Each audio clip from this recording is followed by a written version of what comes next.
అని పేరు పెట్టాను.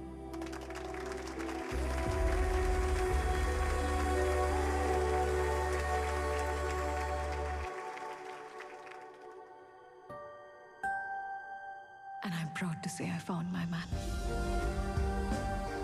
నేను తనని అవమానించాను అనుకుంటే క్షమించమని అడుగుతాను. అర్థం చేసుకొని దగ్గరికి తీసుకుంటే నా అంత అదృష్టవంతురాలు ఎవరూ లేరు అని అనుకుంటాను. కానీ ఆఖరి వరకు అతన్ని ఆరాధిస్తూనే ఉంటాను. మన భారతీయ కుటుంబ వ్యవస్థకి ఇంత రెస్పెక్ట్నిచ్చి తన జీవితాన్ని డెడికేట్ చేసిన వ్యక్తికి ఐ థింక్ క్లాప్స్ సరిపోవు. He deserves a humble standing ovation.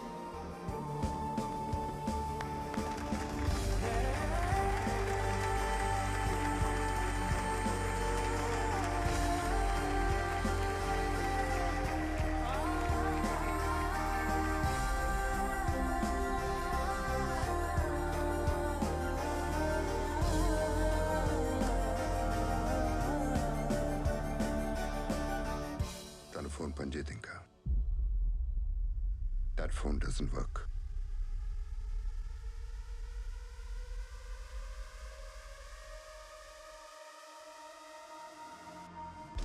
ఎప్పుడో 1975లో రాజకీయాల్లోకి వచ్చానప్ప. 13 తూర్లు ఎమ్మెల్యేనైనా, 7 తూర్లు క్యాబినెట్లో కూర్చున్నా. వచ్చే ఎలక్షన్స్లో మా మనవణ్ణి పోటీ చేయించాలని అధిష్టానంతో మాట్లాడి టికెట్ కూడా కన్ఫర్మ్ చేసుకున్నాను. రాజకీయాల్లోకి వస్తే నీలాగే బిజీ అయిపోతానని స్నేహితులతో కలిసి అమెరికా వెళ్ళొస్తానని వెళ్ళాడప్ప నా మనవడు.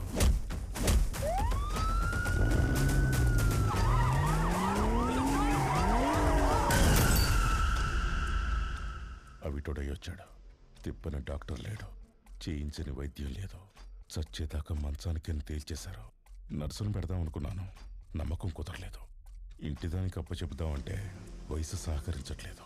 భార్య అయితే బాధ్యతగా చూసుకుంటుంది కదప్ప. సీఎంకి చెప్పానప్ప, మంచి నిర్ణయమే తీసుకున్నావు వెంకటేశ అన్నాడు. డీజీపీకి చెప్పానప్ప, పెళ్ళెప్పుడు చెప్పండి, బందోబస్తు పెడతానన్నాడు. నువ్వు కాముగా ఉంటే నీ కూతురి పెళ్ళవుతుంది. నాకు మనవరాలు నా రాజకీయ జీవితానికి వారసరాలు అవుతుంది. కాదని ఏ ప్రయత్నం చేసినా జిల్లాలో కుర్రాళ్ళకి నా పైన భయం అనుకో, భక్తనుకో, నీ కూతుర్నైతే నేను కాపాడలేనప్పా. ఎవరైనా ఇలాంటి పనుల మీద వెళ్తున్నప్పుడు కత్తులు కర్రలు పట్టుకొని వెళ్తారు. నీలా ఇలా పుస్తకాలు పట్టుకొని వెళ్ళరు. నోరు మూసుకొని కూర్చో. వద్దు వద్దు అంటుంటే వచ్చి కారెక్కావు. అసలు ఇదంతా నీ వల్లే. అదేంటి, నేనేం చేశాను? మరి నువ్వు కాదా తను తీసుకొచ్చి నా నెత్తిన పెట్టింది?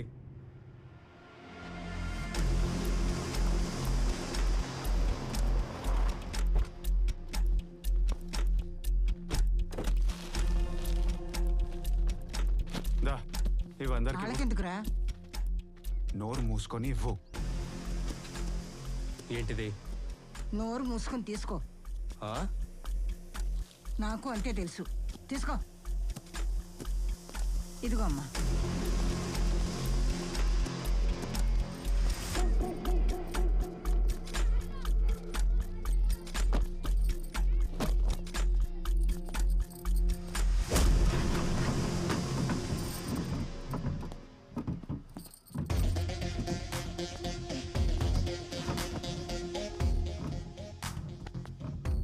రేయ్, ఎవడా నువ్వు? పెద్ద ఆయన కూర్చునే చైర్లో కూర్చున్నావు? నేనా? పెళ్ళి పెద్దని. మా ఇంటి పిల్లకి ఇక్కడ పెళ్ళవుతుందని విన్నాను. చూద్దామని వచ్చాను. ఇందు,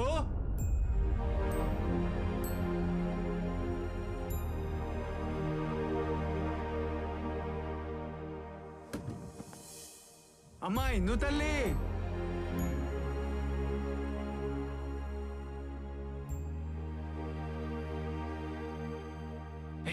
పిలు. అమ్మా ఎందు.